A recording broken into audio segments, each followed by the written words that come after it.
What is going on, GBA people? It's your boy Jar, back with... Yo guys, Aster back with you guys this week. There you go, Aster, you hit your cue right on time. Few seconds too late, but you know, we'll get there. How you doing this week, friend? I'm good. A lot of really exciting matches. It was a really good week to watch, honestly. I really enjoyed going through all the games. Oh yeah, we got a lot of competitive games this week. Definitely some close ones, but I think we should just hop right into it. Yep, absolutely. And down at our number 16, we have Tup and the Pittsburgh Piratas. First thing I want to say about Tup is I'm really glad he recognized that he is not using Hydreigon to its fullest potential the way that it should be. He said it in his video. He's letting a Pokemon in his arsenal that is supposed to have a few to no switch-ins go down way too early every week. Another thing is that you have to be able to see Toxic coming from Garchomp. It has no other way of simultaneously being able to deal with Tangrowth and Slowking at the same time. He also assessed that Mienshao was the biggest threat to his team, yet he didn't really plan anything in consequence to deal with it. For example, he could have brought Colbur, Barry, Slowking. I do understand the logic behind not bringing it, as U-turn from Mienshao would just give George momentum into things like Serperior or Raikou or Mismagius, which all check Slowking. But when you look a little bit further, Assault Vest Tangrowth, which he brought, deals with most of those Pokemon for the most part. I think Blissey was probably a bad bring. While it did land the Toxic on the Mew, it just sat there and died to an offensive setup variant, which I understand is not common, but it's not out of the realm of imagination. Ultimately, I would just like to see Tup bring better answers to offensive threats to his team every week. As of now, he lost to two grass types, Roserade and Shaman, and a Mew. I really want to see the Pittsburgh Piratas step up to the plate next week, because it's really sad to have to keep putting a team at 16th, especially 2 weeks in a row, and I don't want to have to do that to him for a third week, so...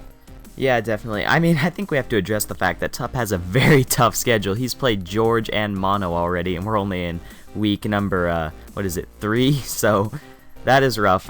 Maybe he'll get some better matchups in the future, but, you know, he's doing kind of the same stuff. You know, we both don't like Life Orb that much in League format, and especially on a bond like Tapu Koko, whose health was crucial because it ran through George's team, and you're running a recoil move already in Wild Charge. So adding that Life Orb put Tapu Koko at literally below half turn 1. He did fine with the Tangrowth. I kind of agree with you that Blissey was kind of a bad bring. He brought S-Toss when George has 3 Mons above the base 100 HP that benchmarks Blissey and Chansey. And you know, I don't really agree with him bringing Minior either. George has a lot of Minior checks, actually, from Registeel to Suicune.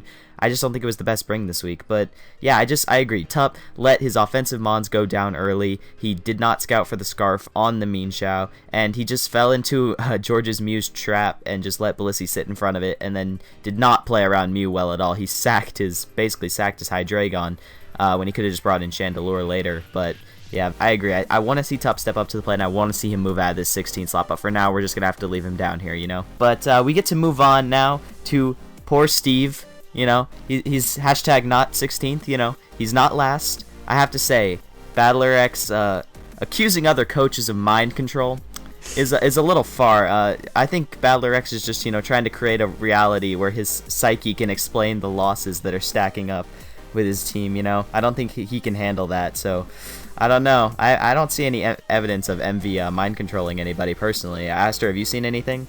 I don't know if you watched the end of his videos, but maybe I'm pretty convinced there's something going on there. Man, Battler X. After last season, I was pretty sure you knew how to use Trick Room, but apparently you don't. Why did not learn a lesson? Why did you set up not one but 2 Trick Rooms against a Pokemon that is inherently slower than your Trick Room setter in both cases? Okay, maybe the second one was desperation for the Xurkitree sweep, but come on, man. I love the Trick Room idea, but the execution was just not there. Failing to recognize Muck as a potential threat. I understand that Alolan Muck is a new Pokemon, and you may not know all the tricks up its sleeve, but you have to look into it if you're playing Draft League format. The Celestial mind-reading being thing is cute, and I enjoyed the end of your video, but I want to see you actually give a damn about the format you created. I heard something about you opening up a front office. Good stuff, man. Step in the right direction. Getting help is always good. If things aren't going well for you, then that is definitely the route you're going to want to take. It's going to be tough to salvage with the kind of team you have, but I really hope Aster, to see... why are you so savage right now? Look, I mean, that's what was asked of me, and I'm bringing the savagery this week. I'm supposed to be the asshole. You're the good guy. You're good. I'm taking it from you this week. All right, you're just gonna have to step down. That's all I've got, Aster. Don't take it from me. But no, Battler X, keep being entertaining because we all love you for it. We've seen how good you can be in the past, and I want to see that Battler X again. That's all I have to say. I really hope you're watching this. So. Has Lycanroc got up Stealth Rocks all season? I don't think so. But yeah, his Circuitry bait was cool. It saved him a differential at the end with the HP ground. Very interesting Mimikyu.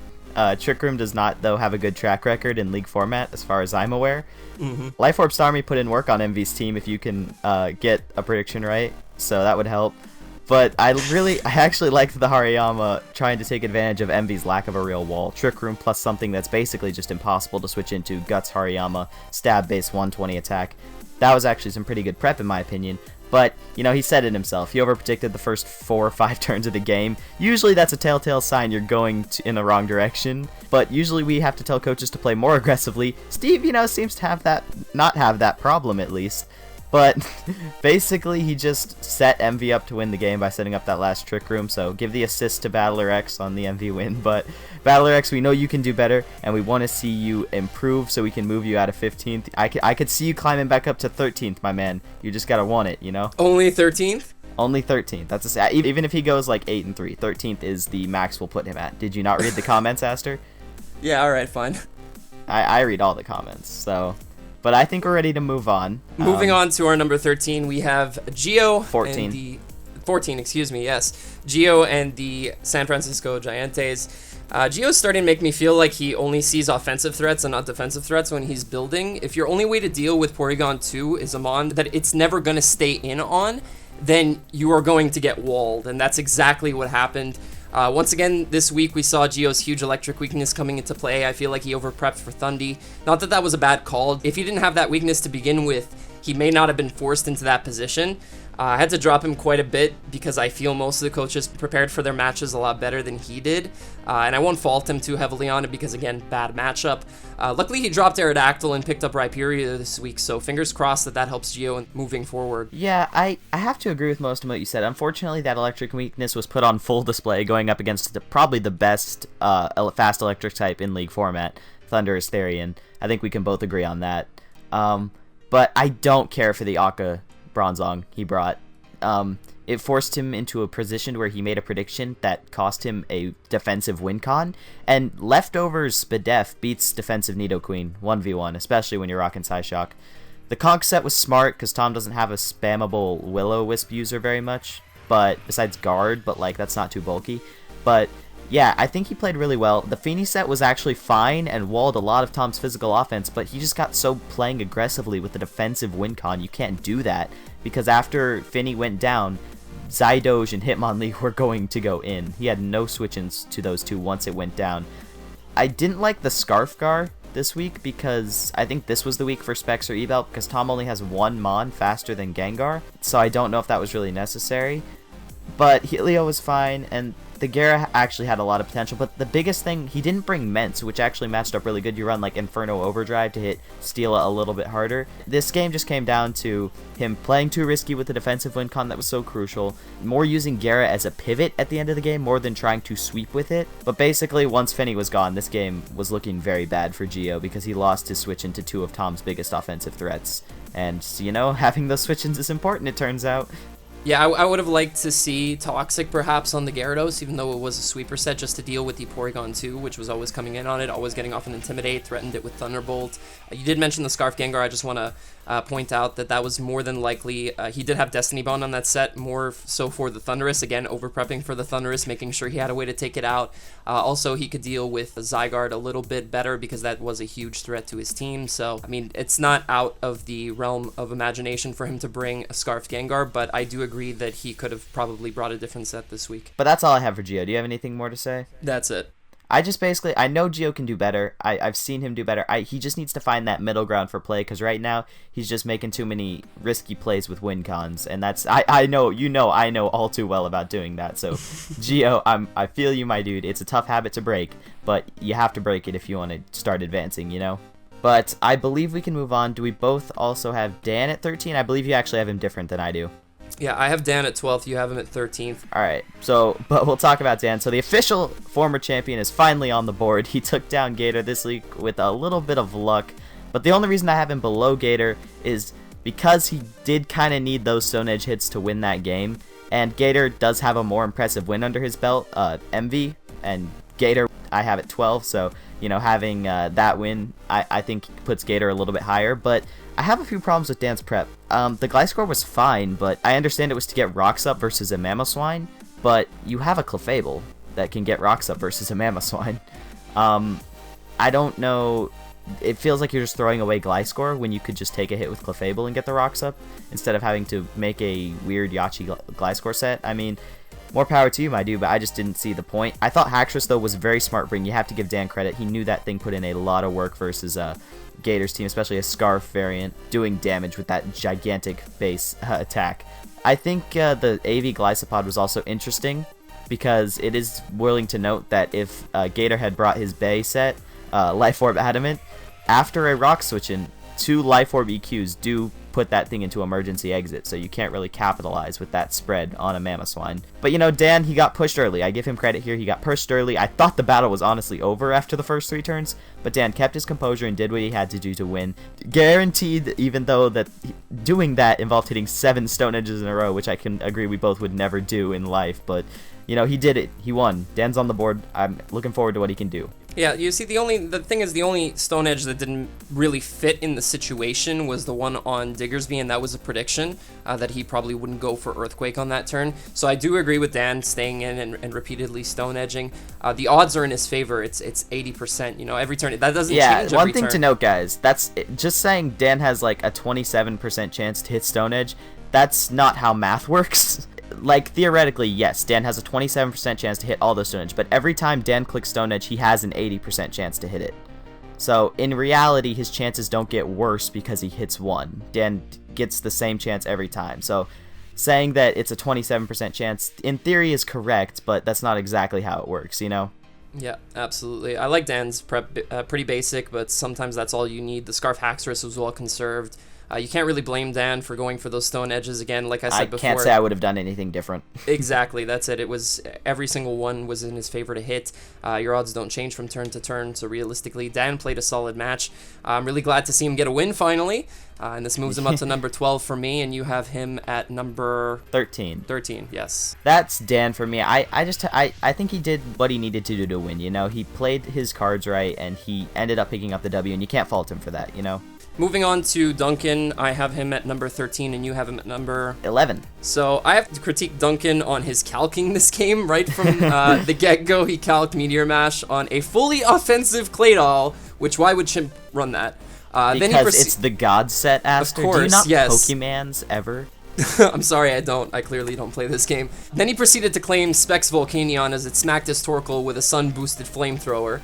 Twice. He later corrected himself after actually running the calc, but at that point I started to see him panic. I heard a lot of panic in his voice, and then later, not that it mattered, he calced Banded Azumarill Aqua Jet onto his Weavile in the rain and somehow thought that 32% sounded about right.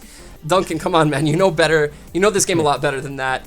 At this point, it didn't matter in the game, but it was sealed for Chimp once the rain was up. But still, Duncan, you need to calm down. I understand that this was somebody who mentored you, who showed you how to play the game, but you need to just take a step back, get rid of those nerves, not come into games nervously like you have in the past couple of weeks. So I'd like to see that from you. Easier said than done, but yeah. Yeah, no, of course, and I know that position, and I know when you're up against really good players, it can be tough, but that's something you get used to, and we will see that from you, but that's the feeling that I got, that you were really panicked.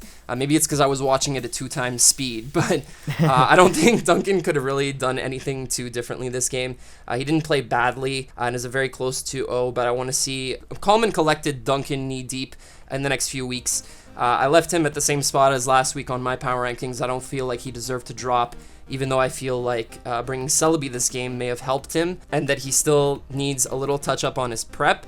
But he's not playing badly or inconsistently at all. So like we said last week, if he starts winning, I will start putting him up higher in the rankings. But for now, I have him down here. Yeah, so he actually moved up on my list after a loss. Isn't that ironic? His second loss, and I moved him up. But it's because I thought his prep was pretty solid, like you said. A few touch-ups, but very good. And there was an unfortunate crit by the Azu on his Landorus, and Azu was the mon that ended up cleaning up that match.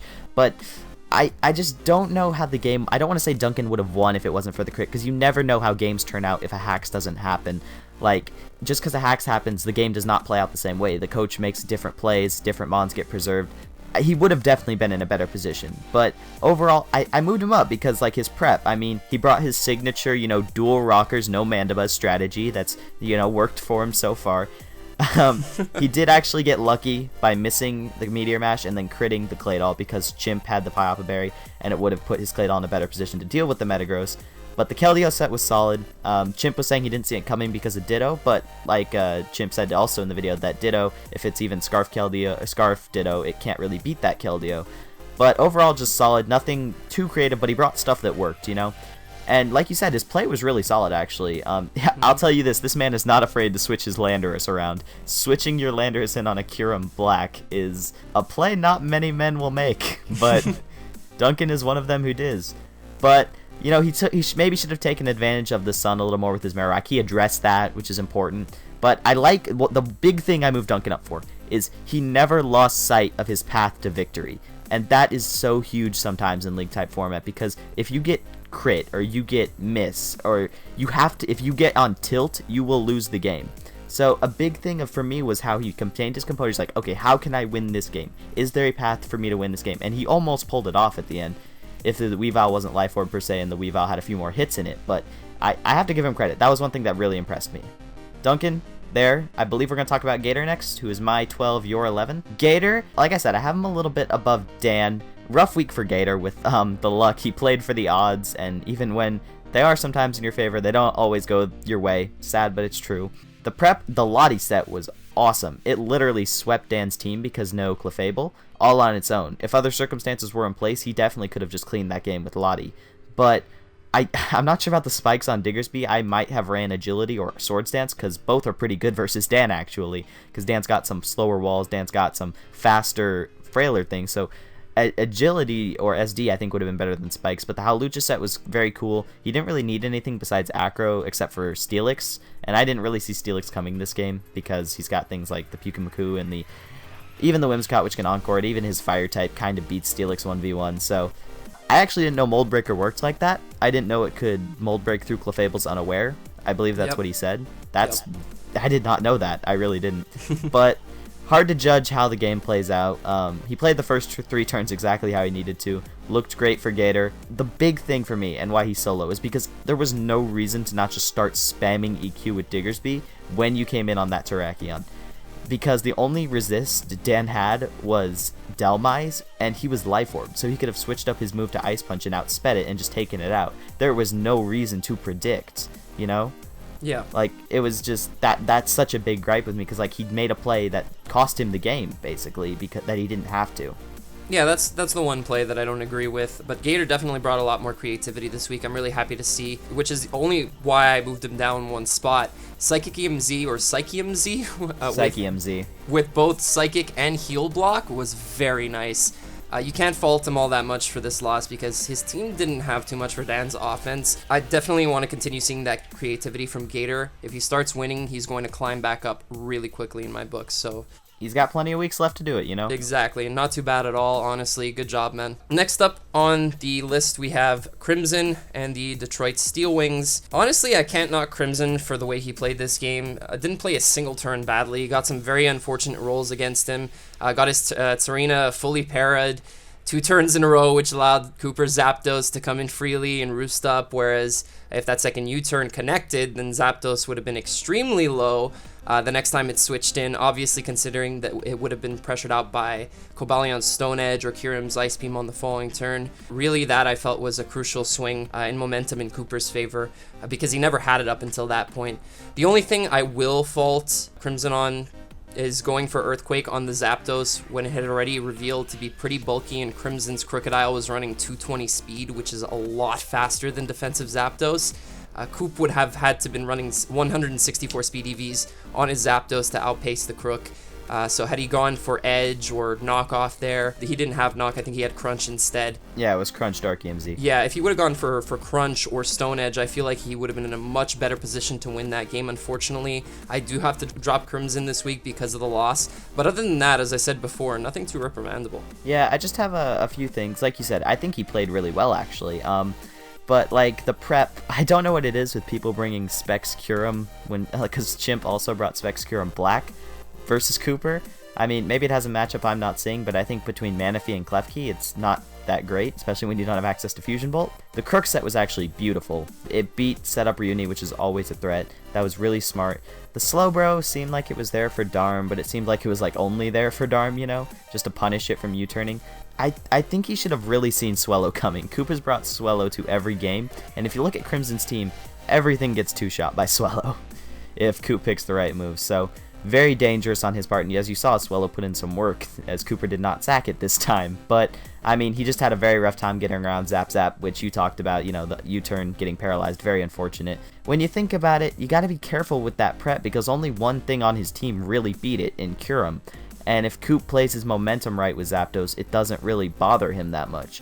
Still unfortunate, but you know, you gotta down him for that. You know, if something's a big threat to your team, we've seen Zapdos stall out 2 teams basically now, so I don't know why people don't prep for Zapdos enough, but I mean, Cooper uses it well. You gotta be very careful when a guy like Cooper has a Zapdos. He definitely knows how to use it. He's proven that time and time again. Alright, so I think we're moving on to Tom next. So Tom, I have at number 8. Where do you have him? I have Tom at number 10. Alright, so I like Tom. He's been climbing very impressively over the past few weeks. A nice win over Geo.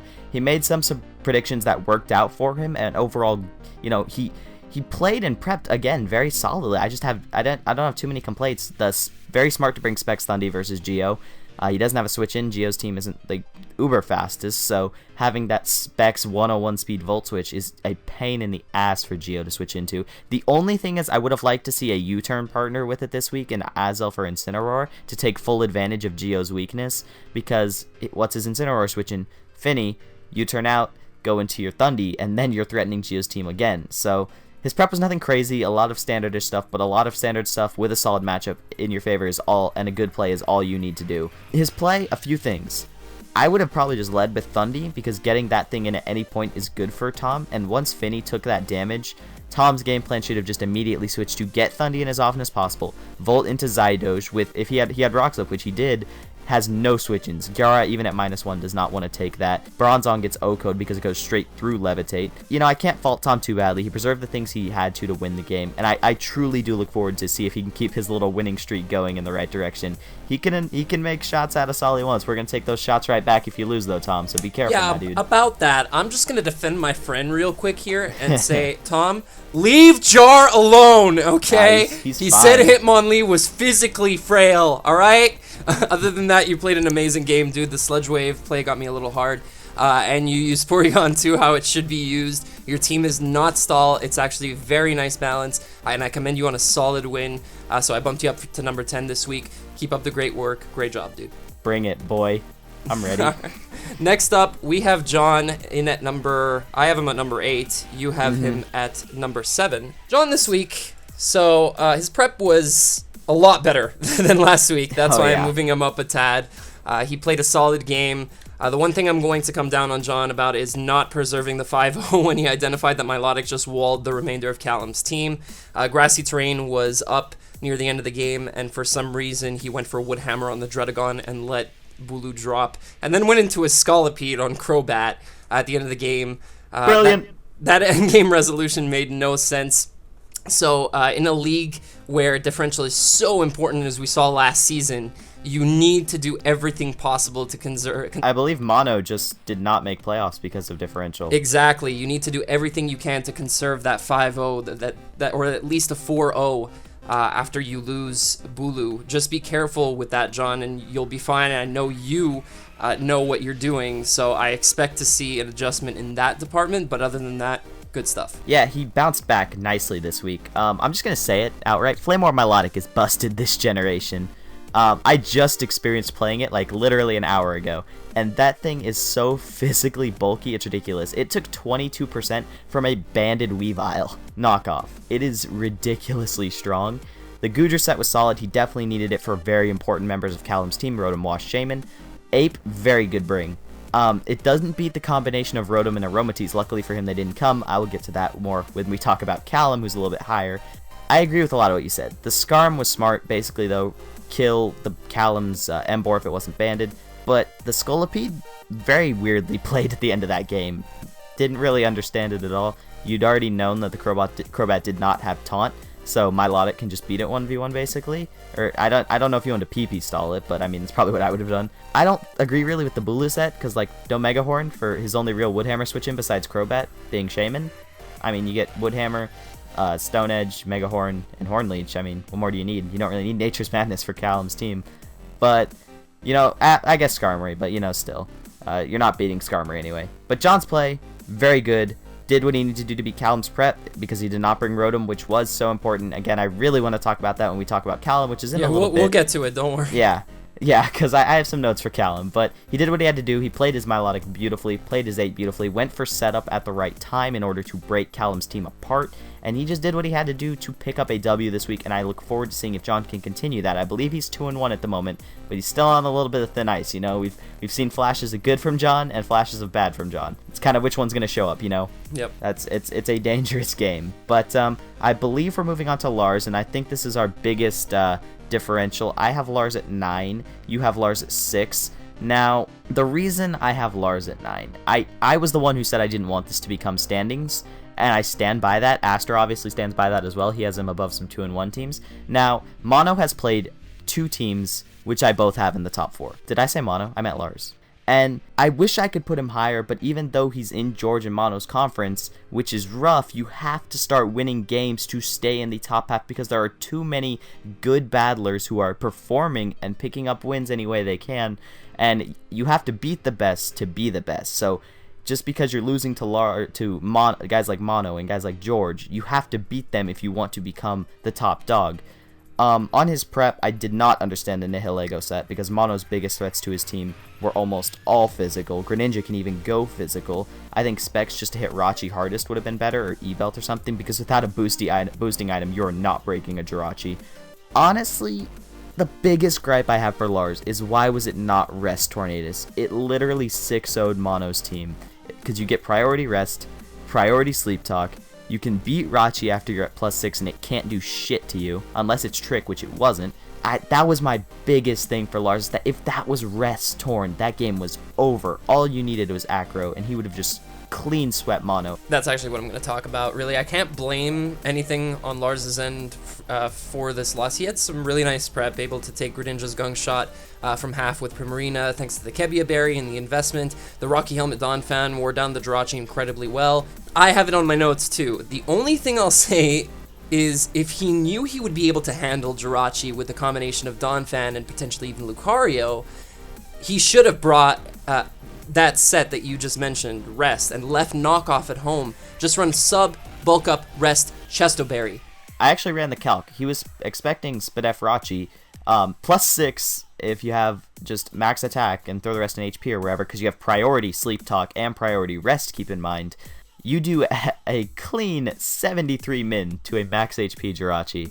You don't even need to be at +6. Just getting up to +3, nothing on Mono's team outside of a crit from Bisharp or Zygarde, or an Ice Beam or T-Bolt from the Scarf Lottie, which he still needs to hit the Thundurus to begin with, and if it's behind a sub, then that's GG. You don't even need sub. It's more about just that you have this. Even if you don't have the speed on Lottie, you have the speed on Lottie because you have priority Sleep Talk. So getting those bulk ups or acros are going to hit very hard. Yeah, if you wanted to run Sleep Talk, exactly. That was also a set potential. I looked more towards sub bulk up Rest. But anyway, Gotcha. I can't bash his play though, or his prep really for this week, which is why I'm only dropping him 2 spots, even with having a 1-2 record. I think he still performed very well against one of the notable players in Draft League format. So he did very well. Yeah, I do want to comment. I didn't really understand the Lottie set. Bringing Scarf Lottie with Dragon, Psychic, Electric versus a team with a Rachi and a Florges, especially because I believe he did bring Psychic, did not make a lot of sense to me. Was it Psychic on that set? Do you remember? No, it was Bolt Beam Psychic. It was Bolt Beam Psychic Healing Wish on his Latios. Oh, okay. But yeah, that doesn't beat Florges or Irachi, so I was really confused why he brought it. I figured it was just for Scarf Buzzwell and the thing you talked about. But I understand those are threats, so I kind of understand the bring, even though I don't necessarily agree with it. But yeah, like you said, he scouted well throughout the match. I didn't want to drop him too far, but like I said, you got to beat the best to be the best, and that is the big thing with me for Lars this week. I want to see him start beating those top teams so I can put him in the top again.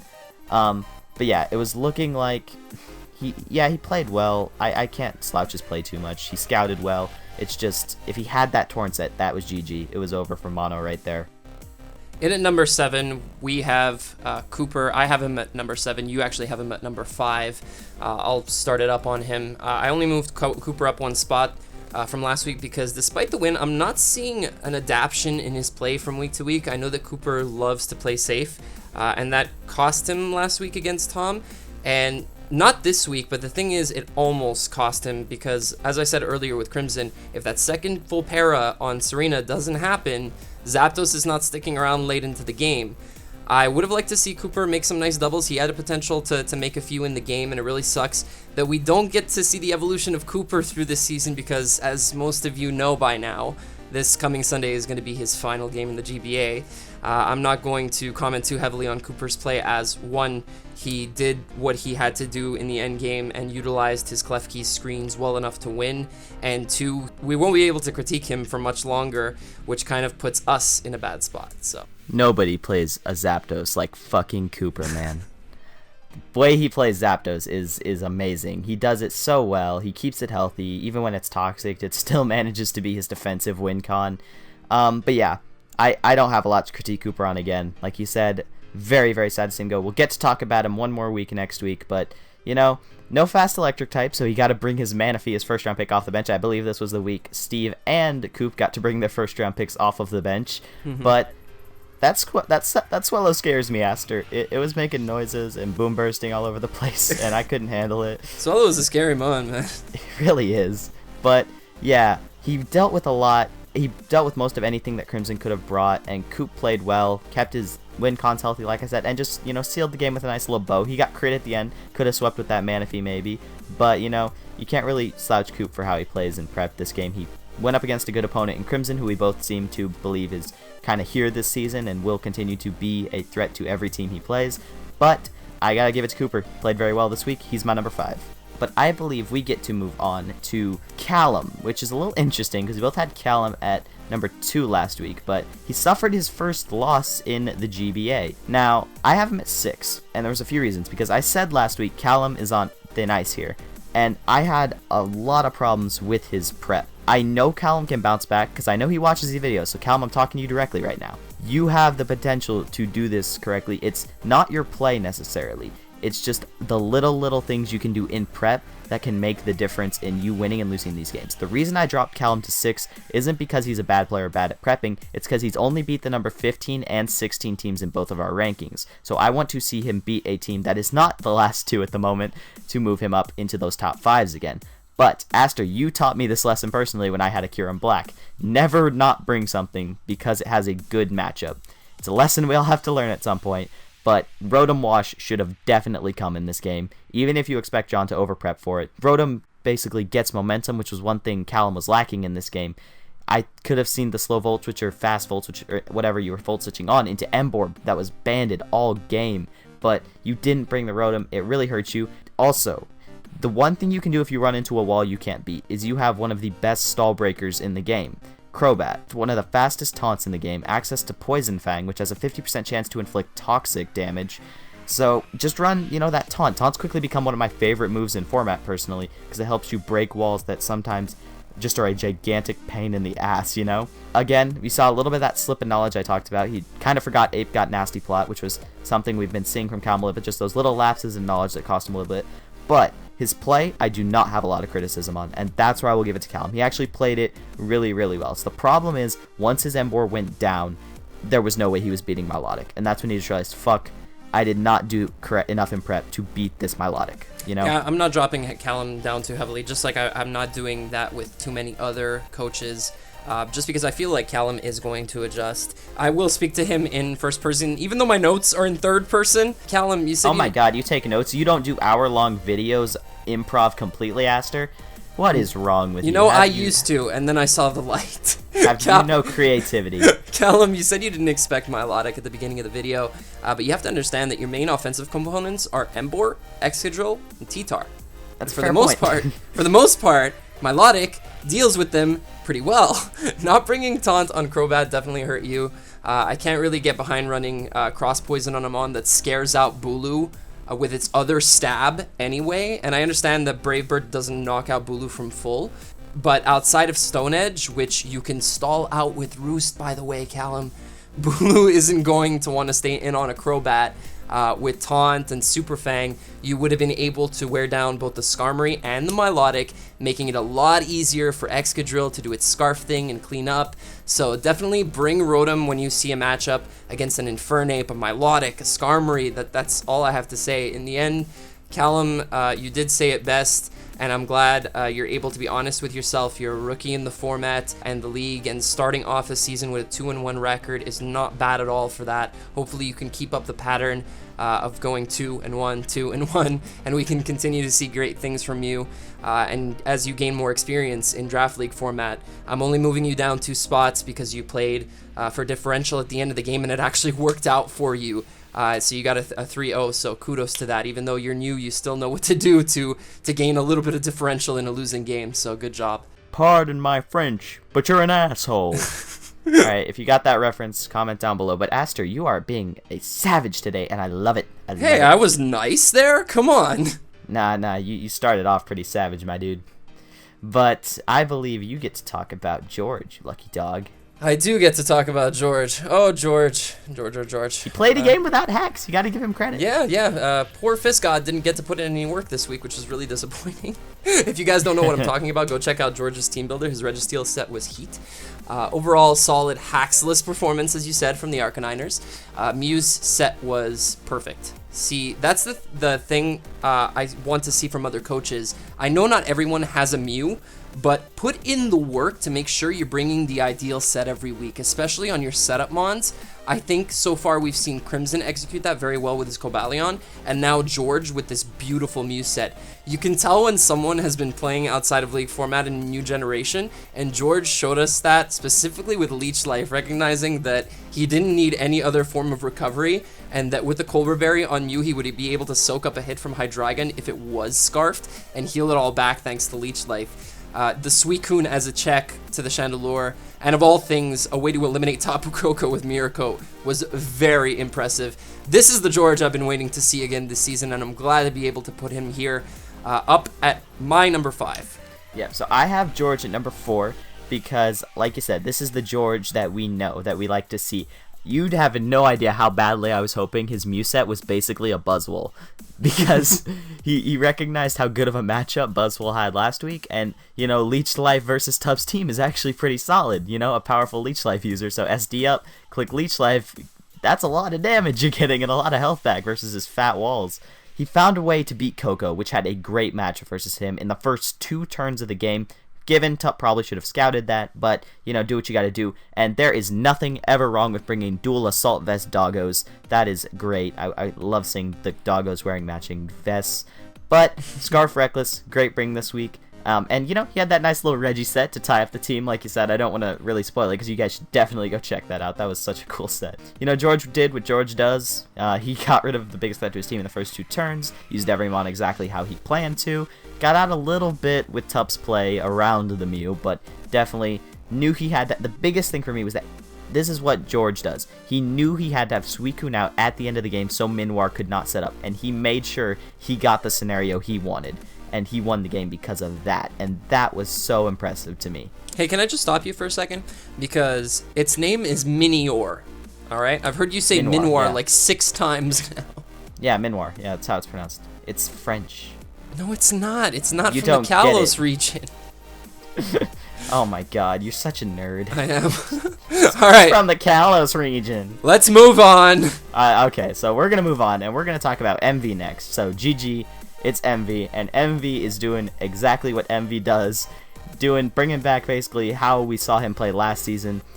being innovative and surprising his opponents. That is what MV does best. Another week with 2 motherfucking Mons with 5 stats with EVs in them, and I'm pretty much just thinking he does that to do that at this point, because he'll have like 4 like Spadef thrown in there.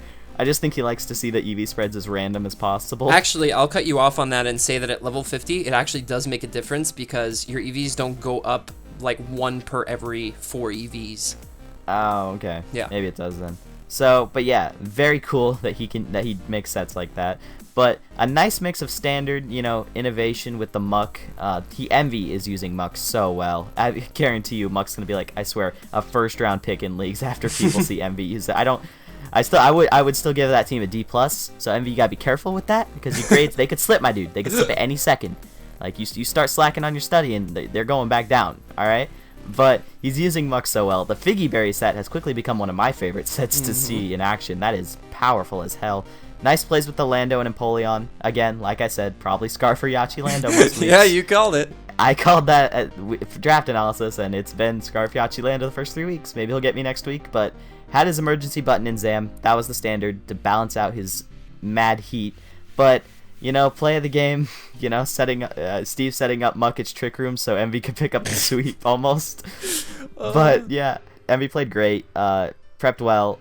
He's at 3 because I just like the 2 guys I have in front of him a little bit more at this point. But Envy could easily move up if one of them slouched for just a second. It's that close up here. Yeah, I actually have Envy at number 2. First thing I want to say is Envy really likes Aqua Jet on Empoleon. He ran it a couple of times on Keldeo last season. Maybe you should have learned a lesson from that. Yeah, you probably. Suck with Empoleon. I suck with Empoleon, but I felt like it made... To be fair, Aster, 98% of players suck with Empoleon. It's true. I felt like that, specifically, Aqua Jet on Empoleon made a little less sense this week as it only really hit the Lycanroc for substantial damage. Again, 2 weeks in a row that Envy is showing us why Alolan Muck is such a huge threat in format. With all the different sets it can run. This week showing off Curse Figgy, using Gluttony super well 2 weeks in a row, and just having his Muck pick up 4 kills. Muck is, I feel, the glue that keeps his team together out of all of those picks. No pun intended. Yeah, because I've talked about with Envy's team, I've picked fights with Envy's team before. He doesn't have a definitive wall, and Muck being just as bulky as it is and as hard to one-shot as it is has helped him so much just balance out his offense, Yeah, without it, his team's weaknesses would be too much, but now he's used it in both offensive and defensive roles. We knew Envy would end up bouncing back after week 1 loss. I mean, I don't think I ever said Envy's going to go 0-12. No, that's why we said it back in week 1. We know how good Envy is, guys, and his prep is on point. Honestly, nothing bad to say about him. And last little note, the Alakazam was sick. Dude, I would have loved to see that set put in work. I mean, we have Aster. We have seen it put in work. Yeah, but not other people have. Yeah, people need to see that physical Zam. The physical Zam. But I believe we're ready to move on. You want to talk about Chimpack? I'll start us up on Chimp. Chimp, honestly, Chimp did this week exactly what I wanted to see him do, which was both optimize his EVs and get creative. Using Fortress offensively is something that we haven't seen since, I believe, Season 4 of the GBA with, like, Molvone and the Cincinnati Loudreds, and Chimp was able to give us a show this week. Played his game from McDonald's, which you would think doesn't help your state of mind, but Chimp played perfectly. I want to talk about his sets a little. The Apapa Berry on Claydol was a great bring. As most of you know, Claydol is an excellent check to Landorus, which is a huge threat to Chimp's team. Obviously, very unfortunate that it got crit on turn 2, but such is the game we play. Skirim was the only thing I felt could have put in a little more thought into. He said it himself, running Shadow Ball over Earth Power would have allowed him to avoid having to predict the Landorus coming in on Earth Power. His Azumarill was nice as well, running Facade for the Keldeo burns, as well as potential Lava Plume burns from the Torkoal. The combination of Volcanion and Azumarill on his team is devastating. We're starting to see that. Duncan had 3 Pokemon that could check Azumarill's Aqua Jet, being Celebi, Venusaur, Keldeo. Keldeo clearly doesn't appreciate Play Rough to begin with, and the other 2 are checked so well by Volcanion, it's ridiculous. Even though they were both, even though they were both choice. Jesus Christ, you sound like you were gargling on nails. Yeah, I was. Even though they were both choiced, he didn't give Duncan a chance to scout for that because of the sheer power of those 2 wall breakers together. Also, shout out to Rain Dance Thunderous coming through in the end there. Like I said earlier, Chimp needs to be creative to get on my good side, and the Raynan Stundy, as well as the rest of the team he brought, did that this week exactly well. Bravo, Chimp. You land at my number 3 as a result of your amazing play this week. So, Chimp lands at my number 2. And the reason I have Chimp 2 over Envy is because, yes, I understand he got a little bit lucky this week. But every single week, I talked about this with Duncan. Chimp does it every single week, though. He has a plan. He has a way to win. And he finds a way to execute it in order so that he can pick up a win. And it's beautiful to watch it in action when you watch Chimp battle. I mean, he's got his win con, he's got his plan of how he's going to get his win con in, he's got his plan for how he's going to get everything in range for his win con, and he just executed it beautifully. I understand he got a little lucky, but if he doesn't get that crit on Lando, he gets a new win. He understands the game's a different game now. I'm pretty sure he still had a backup plan in mind because he did bring in the Azu willingly, knowing it wouldn't kill, but it just helped him out a little bit. But his Fortress and Claydol sets were very nice, showing that innovation Aster was asking for.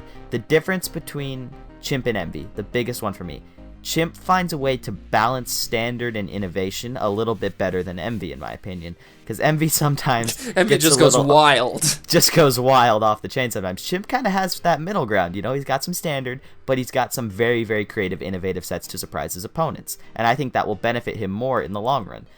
I noticed he's having trouble with Kyurem Black. I think that thing is has it gotten a kill yet? Maybe 1? It's 1 in 3. It's not having the greatest season.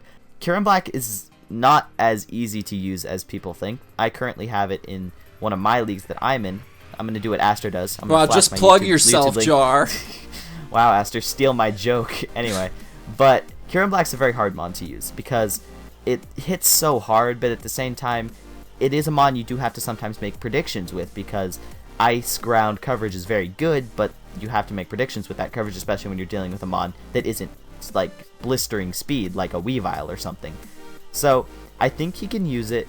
It's not a mon you can get too creative with. You just kind of have to use Kyurem Black how it's meant to be used. But his Thundy play at the end for the Azu swoop was well done. And like I said, I can't get over how well Chimp plays his endgames and sees those endgames before they happen. That's why Chimp is number 2 for me. The combination of Kyurem, Volcanion, and Azumarill is really, really good on his team, and I'm glad that those were his early picks because he's able to recognize that even if somebody preps very heavily for Kyurem Black, which is always a huge threat, then you can't prep for Kyurem Black. You can just try to contain it. Yeah, you can try to contain it, exactly. And if you're able to, you've probably opened up the door for Azumarill or Volcanion or one of Chimp's other many offensive threats that he can create with that brain of his. So very nice. Great draft on his part. I'm really liking his team. Moved him up to number 3 this week. Good job, dude. Anyway, moving on to our number 1. Once again this week, we have not moved you. We are 2 guys. Putting you at number 1 once again, and that is Mono Monotui. has, for the 3rd week in a row, come for 2 guys at number 1 at the same time. It's a beautiful thing. Monotui and the Tampa Bay Luxrays once again this week showing us why they deserve to remain at number 1. Quoting a very wise red-headed man, the premise of Draft League format is that even if you have a bad matchup, due to knowing what your bad matchup is, you can plan in consequence and improve your chance of winning, and that is exactly what Mono did against Lars. You quoting me, Aster? You're not red-headed. No, I'm not, but it sounds like something I'd say. It's inspirational, All right, I'm a pretty cool guy. Mono brought sets that should have been obvious to Lars, honestly. The Scarf Bisharp was an amazing bring. The Banded Zygarde to be able to take a Dazzling Gleam from Nihilego really easily. The Cow eating a +2 boosted Acrobatics from Tornadus. Rizzy Pow. Everything went Mono's way this game, and rightfully so. The bad matchup didn't end up costing him, and he jumps to a 3-0 record. Amazing stuff. I'm just going to read my entirety of the notes to the fans. Kind of a copy-paste of last week. Just suck his dick again. That's it. That's all I got. Yeah, Mono, he's Mono. I mean, this is what we expect from him. To win, to bring creative stuff, to bring, not even creative stuff, just what he knows is going to work. He's a very impressive battler. I mean, I've seen him in multiple leagues now, and he always just seems to know what he needs to do to win games, and how can you move him below anybody else at this point? You really just can't. Yeah, no, he's the number one battler at this point. Yeah, he's up there for a reason. He's amazing. I'm really curious to see who is going to take this guy down. I believe that wraps it up for the power rankings this week. Aster, do you have anything you want to say to the fans? Oh wait, sorry, we don't have fans. Critics. Sorry, because everyone's a critic, you know? Yeah, well, I mean, look, I think we cleaned up a little bit on, I just want to put ourselves out there. I'm putting you out there for you. You don't have my permission. Yeah, I don't care. I need my safe space, Aster. I'm in my bubble here. Nope. And you cannot pop it. You do not get consent. I just want to say that we are getting a little bit more used to this. This is new to us, and we are working very, very hard to try to bring you guys the best possible power rankings every week. I think we did a much better job this week. So kudos to you, Jar. Good job. On your notes, and thanks, I feel like I stepped up my game too, so I hope this was good for you guys. Well, let's not go that far. But, guys, we appreciate you tuning in. Make sure to leave your power rankings in the comments section below. Let us know what you thought of this week's and our opinions. Make sure you let us know how much of douchebags we are, and we will see you guys next week. Later. Bye.